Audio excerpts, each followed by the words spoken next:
and we respect the right of every partner who wears a green apron, whether they choose to join a union or not. Some of my good partners from Buffalo, like Sam Amato and Vic, I was watching them, like they were sobbing uncontrollably behind him because this man has taken everything from us. Sir, Starbucks Coffee Company unequivocally, and let me set the tone for this very early on, has not broken the law. In March, Starbucks founder Howard Schultz was forced to testify before the Senate and answer for the company's rampant, illegal union busting.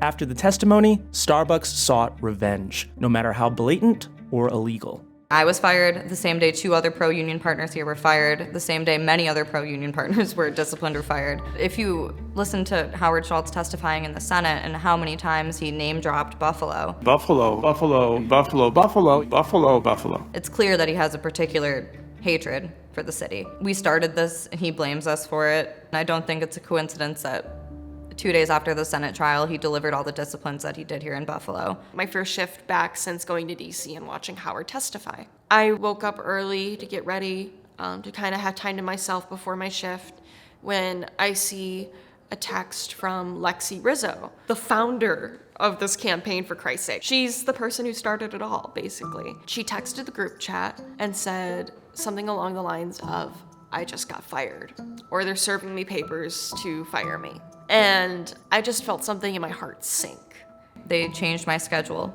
So I was closing every Friday night and opening every Saturday morning, very much against my will. I couldn't change it. Any availability requests that I put in were denied. My manager told me she didn't have a choice. What it essentially meant was that I only had 8.5 or 9 hours in between shifts every Friday and Saturday. And I tried so hard for so long to make it through. And eventually, I think it was in February, I eventually cracked and overslept. And I was late. What they actually fired me for says, despite this, Lexi continued to be late on the following occasions. February 9th, 1 minute late. February 24th, 5 minutes late. February 26th, 4 minutes late. March 1st, 1 minute late. Due to the continued violation of Starbucks policies and standards, Lexi is separated from employment effective immediately. So 1 minute after 8 years. She's an absolute powerhouse, and her power is her empathy. She loves her work. She loves what she does. Lexi embodies everything that makes the Starbucks Workers United campaign successful. At the beginning of March, the NLRB ruled that Starbucks had illegally fired 7 union leaders from Buffalo. Starbucks is currently on trial for more firings in Buffalo. Lexi has already filed charges over her firing. It's not even just my firing, but if you look at the pattern of everything that happened that day, it's not a coincidence. In November 2021, Starbucks shut down every Buffalo area store days before the union election so that employees could attend an event starring top secret guest Howard Schultz. That when people in Germany and in Poland were sent to the concentration camps, 1 person for every 6 was given a blanket. Most people shared their blanket with 5 other people. And so much of that story is threaded into what we have tried to do at Starbucks, is share our blanket. Gianna Reeve is the partner who had originally, during Howard Schultz's speech, she was the one who was brave enough to stand up and demand that he sign the fair election principles. My name is Gianna Reeve. Thank you. I am an organizing member of Starbucks Workers United. Our fair election principles are a set of good faith, extra bargaining, extra negotiation, extra protections for union workers, and basically say the company will give us fair time. The company will not do anything in bad faith towards us while we organize. I look at them and I go, should I do it?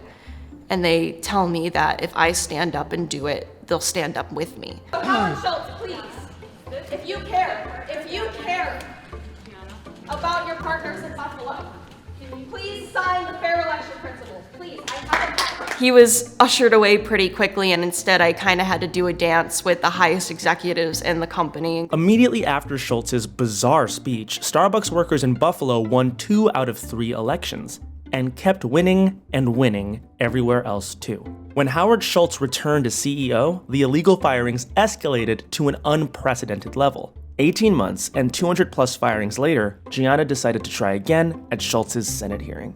There were so many of us from all across the nation there at that point that weren't there for the first confrontation with Howard, that were now ready to go, that they were brought in and they're sort of feeling the same way. I was just as nervous as I was beforehand, waiting in the hallway for him to walk down, but he was gone like that. All I could say was, I said something along the lines of, "Are you gonna sign the fair election principles today, Howard?" Howard! All you do is sign the fair election principles today, Howard! Howard, sign the fair election principles and stop union busting! And then 2 days after that, she was put on a warning for closing the blinds in the lobby when it was sunny. The same day I was fired, the same day 2 other pro-union partners here were fired, the same day many other pro-union partners were disciplined or fired. So no, it's absolutely not a coincidence. Colin was essentially written up for putting food in the oven in a way that his manager didn't like. And I really think the Starbucks is having a competition to see which manager can come up with the most silly reason to write up a union organizer. And so far, Collins has taken the cake for me. I'm the first person in the labor movement to be reprimanded for shutting blinds, and Colin is the first person reprimanded in the labor movement for doing his job. Schultz is no longer Starbucks CEO, but as a board member, he still has immense say over the company's direction. So far, that means still refusing to hold productive contract negotiations 15 months after Buffalo won its first elections. I know he sleeps on a very expensive bed with like a very expensive pillow and has a lot of money, but I think when he goes to bed at night, there has to be at least some part of his conscience that is telling him that this is wrong.